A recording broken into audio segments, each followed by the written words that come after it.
Hello students.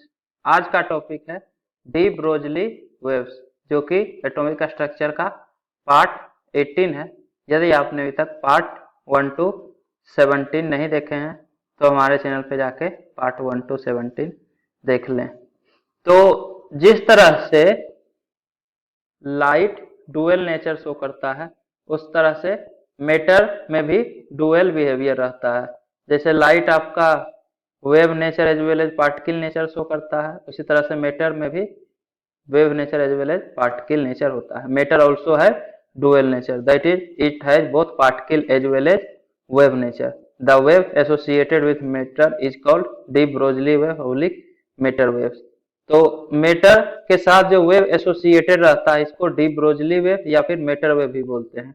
D Broglie wave इसलिए क्योंकि ये डी ब्रोजली साइंटिस्ट के द्वारा बताया गया कि मैटर के पास भी डुअल नेचर रहता है। जिस तरह से लाइट का डुअल बिहेवियर रहता है, मैटर के साथ भी वेव एसोसिएटेड रहता है, इसलिए डी ब्रोजली के नाम पे ही वेव का नाम रख दिया गया डी ब्रोजली वेव, या इसको मैटर वेव भी बोलते हैं। और इस वेव का वेवलेंथ निकालने का फॉर्मूला होता है wavelength equal to lambda equal to H upon M we.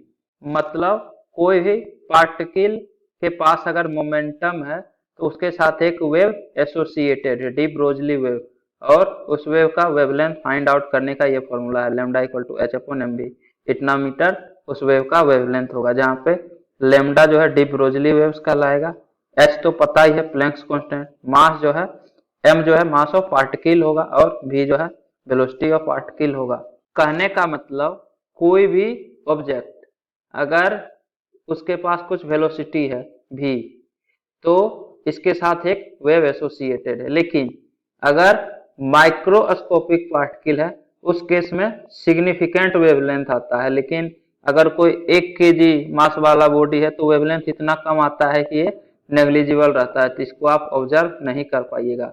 लेकिन microscopic particle, electron, proton, neutron, इन सब के केस में वेवलेंथ जो आता है ये नैनोमीटर के रेंज में आता है। तो अच्छा खासा वेवलेंथ आ रहा है जो वेव एसोसिएटेड है, तो इसलिए वेव नेचर भी आपको कंसीडर करना पड़ता है माइक्रोस्कोपिक पार्टिकल्स के लिए। जैसे देखेंगे कि अगर मास पार्टिकल का 1 kg दिया हुआ है और वेलोसिटी दिया हुआ है 10 मीटर पर सेकेंड, तो वेवलेंथ क्या होगा? तो वेवलेंथ हो जाएगा h upon m into V. h 6.6 into 10⁻⁻34। Mass 1 kg है और वेलोसिटी 10 है, तो वेवलेंथ आएगा 6.6 इंटू 10⁻⁻35 मीटर। देखिए कितना छोटा वेवलेंथ है, इतना छोटा है कि इसको हम लोग नेग्लेक्ट कर सकते हैं। Wavelength is very small, so it can be neglected. लेकिन अगर हम लोग एक इलेक्ट्रॉन जो कि first Bohr orbit of hydrogen atom में रिवॉल्व कर रहा है, तो उसका वेवलेंथ निकालेंगे तो देखेंगे कि ये सिग्निफिकेंट आता है, नैनोमीटर वगैरह के रेंज में आता है। Calculate lambda of a electron moving in first Bohr's orbit of hydrogen atom.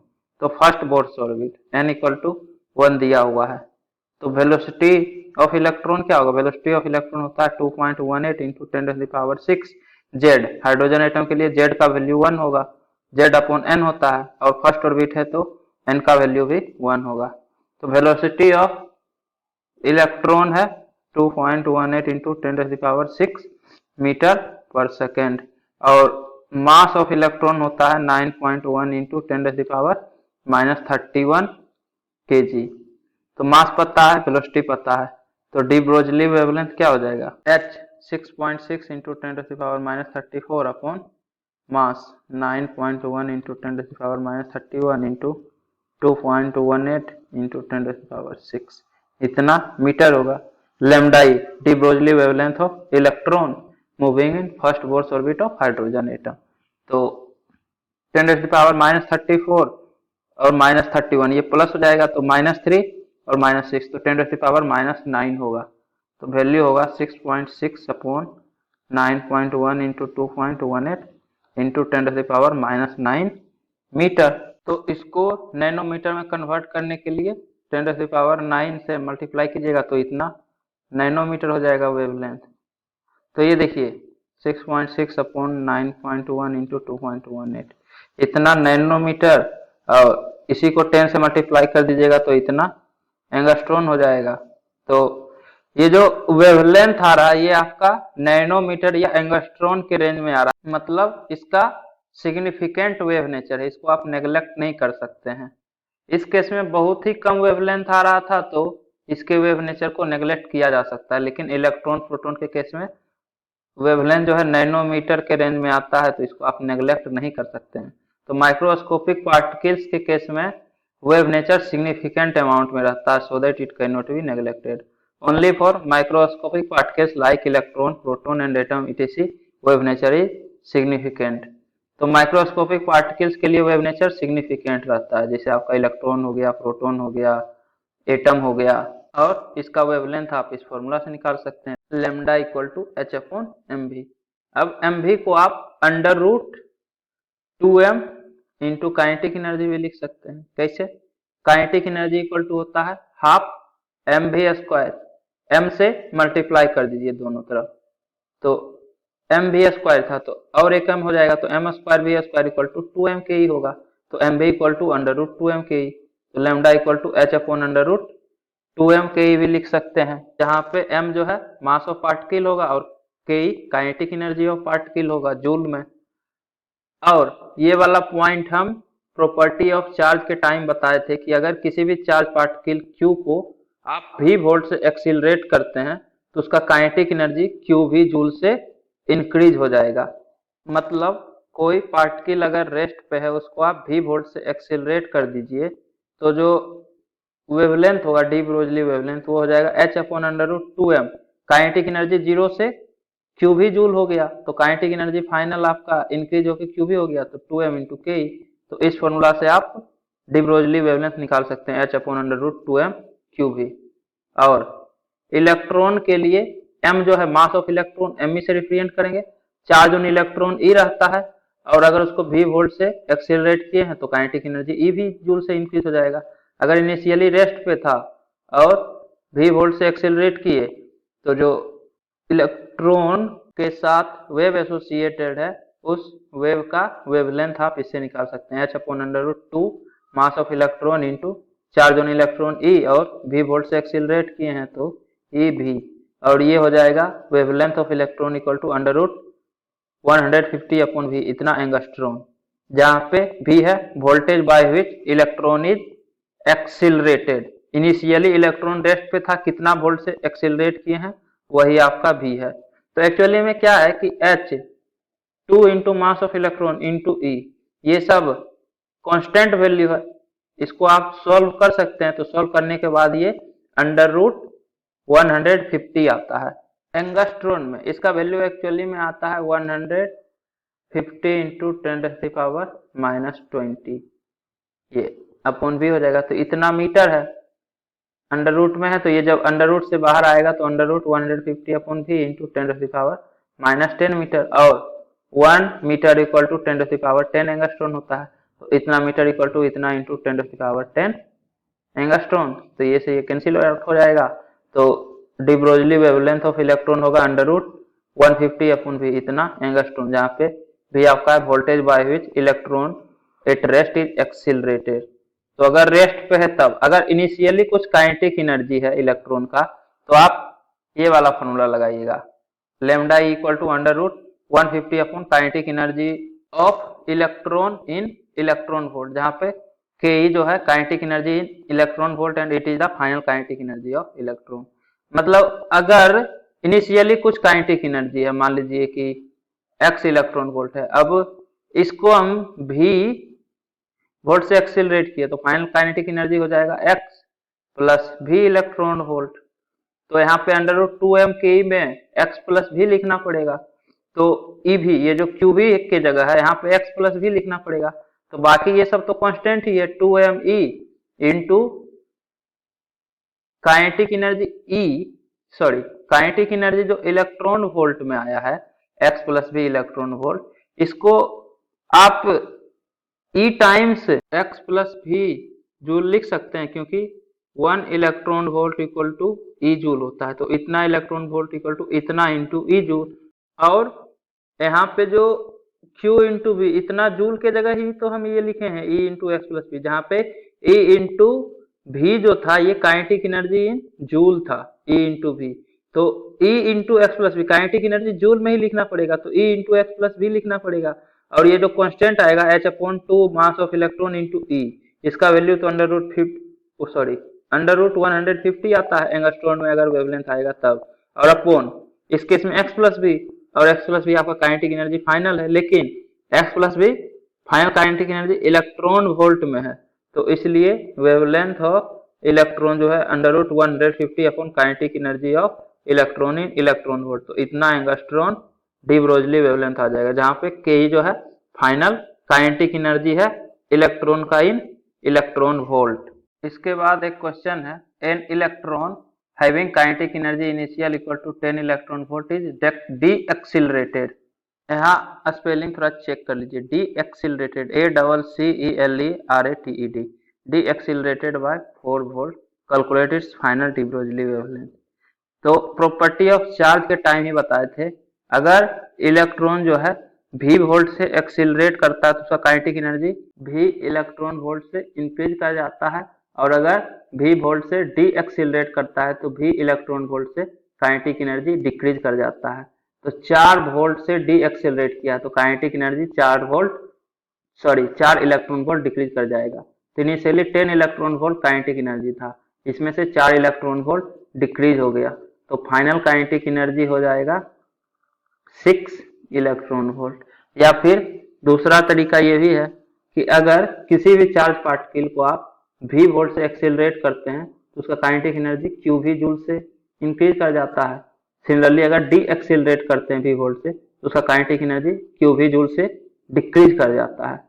तो 4 वोल्ट से डी एक्सिलरेट कर रहे हैं तो q इंटू 4 इतना जूल से डिक्रीज कर जाएगा काइनेटिक एनर्जी, और इलेक्ट्रॉन के केस में q है E है चार्ज ऑन इलेक्ट्रॉन, तो 4 e joule kinetic energy decrease कर जाएगा।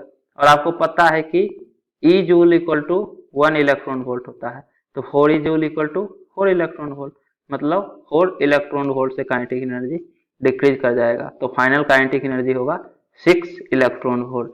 तो फाइनल डी ब्रोगली वेवलेंथ होगा under root 150 upon kinetic energy final in electron volt, तो 150 अपॉन 6 इतना एंगस्ट्रॉन डी ब्रोगली वेवलेंथ होगा। इसका वैल्यू आता है अंडर रूट 25, तो ये 5 angstrom final de Broglie wavelength होगा इलेक्ट्रॉन का। इसके बाद नेक्स्ट क्वेश्चन है, calculate the ratio of de Broglie wavelength of an alpha particles and proton if both are accelerated by same voltage. तो alpha particles helium 2 plus ion और proton पे charge होता है E, दोनों को सेम वोल्टेज से accelerate किए, तो डी ब्रोगली वेवलेंथ का रेशियो क्या होगा। तो इनिशियल काइनेटिक एनर्जी दिया हुआ नहीं है, मतलब मानेंगे कि इनिशियली दोनों रेस्ट पे है, इनिशियल काइनेटिक एनर्जी दोनों केस में 0 है। तो मान लेते हैं कि v वोल्टेज से एक्सिलरेट किए, तो v वोल्टेज से अगर एक्सिलरेट करेंगे तो काइनेटिक एनर्जी फाइनल होगा, काइनेटिक एनर्जी हो जाएगा q, हीलियम 2 प्लस, तो 2 ही चार्ज है तो काइनेटिक एनर्जी होगा 2 ही इंटू v वोल्ट से एक्सिलरेट किए तो 2 ही इंटू v इतना जूल, या फिर आप बोल सकते हैं 2v electron volt kinetic energy हो जाएगा। Similarly kinetic energy of proton finally होगा E इंटू v इतना जूल, जूल में ही रहने देते हैं, रेशियो तो निकालना है वो फाइनली कट जाएगा, तो 2ev जूल है काइनेटिक एनर्जी हीलियम 2 प्लस का, और ev जूल काइनेटिक एनर्जी है प्रोटॉन का। तो वेवलेंथ होगा अल्फा पार्टिकल्स का h upon under root 2 into mass of alpha particle. इस केस में 4 टाइम्स मास ऑफ प्रोटॉन होता है हीलियम 2 प्लस का, तो 4 times mass of proton into kinetic energy लिखना पड़ेगा 2ev जूल 2m ke, जहाँ पे मास 4m मास ऑफ प्रोटॉन है 4 टाइम्स, तो 4mp लिख दिए हैं इंटू 2ev इतना joule kinetic energy. Similarly wavelength of proton ये होगा h upon under root 2 mass of proton mp into kinetic energy E into v इतना जूल, दोनों का रेशियो ले लीजिए, wavelength of alpha particles upon wavelength of proton, यही तो find out करना था ratio of de Broglie wavelength. तो ये आ जाएगा h से h तो कैंसिल आउट हो जाएगा, प्रोटॉन का डिनोमिनेटर वाला जो है वो ऊपर चला जाएगा, तो अंडर रूट 2 mp ev, और यहाँ भी अंडर रूट ही है तो पूरा में अंडर रूट ले लीजिए, 2 into 4 times mass of proton into 2 ev, ev cancel out, mass of proton cancel out, 2 से 2 कैंसिल आउट, तो अंडर रूट 1/8, इसको आप 1/2 रूट 2 लिख सकते हैं। तो ये जो है ratio of de Broglie wavelength होगा अल्फा पार्टिकल्स और प्रोटॉन का, अगर आप उसको सेम वोल्टेज से एक्सिलरेट करेंगे तब। इसके बाद कुछ क्वेश्चन है, इसको आप खुद से अटेम्प्ट कीजिए, अगले लेक्चर में इसको हम डिस्कस करेंगे। An electron at rest was accelerated by 100 volt and its de Broglie wavelength become lambda 1. It is then deaccelerated by 19 volt and wavelength becomes lambda 2. It is further deaccelerated by 32 volt, wavelength becomes lambda 3. Then calculate lambda 1 upon lambda 2 plus lambda 3. तो एक electron rest पे था, इसको हम accelerate किए 100 volt से, तो इसका जो डी ब्रोगली वेवलेंथ है लैम्डा 1 है, इसको फर्दर डी एक्सेलरेट कर दिए 19 वोल्ट से, तो जो डी ब्रोगली वेवलेंथ हो गया वो लैम्डा 2 हो गया। फर्दर इसको 32 वोल्ट से डी एक्सेलरेट किए तो डी ब्रोगली वेवलेंथ लैम्डा 3 हो गया। तो आपको lambda 1 upon lambda 2 plus lambda 3 का वैल्यू कैलकुलेट करना है। इसके बाद सेकंड क्वेश्चन है, a photon corresponding to last line of Balmer series in helium plus ion is used to eject electron present in first excited state of hydrogen atom. Calculate final wavelength of ejected electron. तो last line of Balmer series के corresponding जो photon emit होता है वही photon हम लोग first excited state of hydrogen atom से electron eject करने के लिए यूज कर रहे हैं। तो जो इलेक्ट्रॉन इजेक्ट होगा उसका कुछ काइनेटिक एनर्जी होगा, तो काइनेटिक एनर्जी पहले निकालिएगा, उसके बाद काइनेटिक एनर्जी के कॉरस्पॉन्डिंग डी ब्रोगली वेवलेंथ आपको निकालना है, फाइनल डी ब्रोगली वेवलेंथ क्या होगा। एक्चुअली में मान लीजिए कि ये जो फोटोन है इसका एनर्जी आ गया x इलेक्ट्रॉन वोल्ट, और फर्स्ट एक्साइटेड स्टेट मतलब सेकेंड से इलेक्ट्रॉन हमको इजेक्ट करना है, मतलब सेकेंड से इन्फिनिटी में ट्रांजिशन करना है। इजेक्ट करना मतलब इलेक्ट्रॉन को जो है हाइड्रोजन एटम से बाहर निकाल देना, मतलब इन्फिनिट ऑर्बिट में लेके चले जाना है। तो सेकेंड से इन्फिनिटी, इन दोनों ऑर्बिट के बीच में मान लीजिए एनर्जी डिफरेंस है बाई इलेक्ट्रॉन वोल्ट, तो सेकेंड से इन्फिनिटी में इलेक्ट्रॉन को जंप करवाने के लिए बाई इलेक्ट्रॉन वोल्ट एनर्जी देना पड़ेगा, और आपके पास फोटोन का एनर्जी है x इलेक्ट्रॉन वोल्ट, तो जो इलेक्ट्रॉन बाहर होगा वो maximum x minus by electron volt kinetic energy के साथ इजेक्ट होगा, क्योंकि बाई इलेक्ट्रॉन वोल्ट तो ट्रांजिशन करवाने के लिए ही यूज हो जाएगा, और x इलेक्ट्रॉन वोल्ट फोटोन का एनर्जी है, मतलब इतना एनर्जी ये एब्जॉर्ब किया जिसमें से बाई इलेक्ट्रॉन वोल्ट ट्रांजिशन करवाने के लिए यूज हो गया, बाकी जो बच गया वो काइनेटिक एनर्जी के फॉर्म में रहेगा। तो जो इलेक्ट्रॉन इजेक्ट हुआ उस काइनेटिक एनर्जी इस तरह से निकाल लीजिए, और काइनेटिक एनर्जी निकल गया तो डी ब्रोगली वेवलेंथ निकाल दीजिएगा। सिमिलरली नेक्स्ट क्वेश्चन है, photon release due to some transition in Be3+। Transition मान लीजिए कि N1 से N2 होता है Be3+ में, जिसका करस्पॉन्डिंग फोटोन रिलीज हुआ, और उस फोटोन से फोटो इलेक्ट्रिक इफेक्ट करवा रहे हैं, सेम एनर्जी वाला फोटोन। मान लीजिए उसका वेवलेंथ लैम्डा है, तो इसको स्ट्राइक किए, इलेक्ट्रॉन बाहर आ गया, और इस मेटल का वर्क फंक्शन दिया हुआ है और काइनेटिक एनर्जी मैक्सिमम दिया हुआ है, तो same energy photon is used for photo electric effect. तो N1 और N2 का क्या वैल्यू होगा, मतलब Be3+ में कौन से ऑर्बिट से कौन से ऑर्बिट में ट्रांजिशन हुआ है, ये आपको फाइंड आउट करना है। इसके बाद लैम्डा ई मतलब D Broglie wavelength of electron in second orbit of hydrogen atom दिया हुआ है x, तो D Broglie wavelength of electron in third orbit of helium ion क्या होगा, ये आपको बताना है। x दिया हुआ मतलब x के टर्म में ही आपको बताना होगा। Next, ratio of lambda of CO3 2 minus ion and Al3+ ion, ये both are accelerated by same potential. तो कार्बोनेट आयन और Al3+, इन दोनों को अगर सेम पोटेंशियल से एक्सिलरेट करेंगे तो डी ब्रोगली वेवलेंथ का रेशियो क्या होगा। इनिशियल काइनेटिक एनर्जी नहीं दिया हुआ है तो इसको आप 0 मानिएगा। तो ये 4-5 क्वेश्चन जो है इसको आप खुद से अटेम्प्ट कीजिए, अगले लेक्चर में इसको डिस्कस करेंगे। तो उम्मीद करता हूँ कि आपको ये वीडियो पसंद आई होगी। यदि आपको ये वीडियो पसंद आई है तो इसे लाइक करें, कमेंट करें और अपने दोस्तों के बीच शेयर करना ना भूलें। Thank you.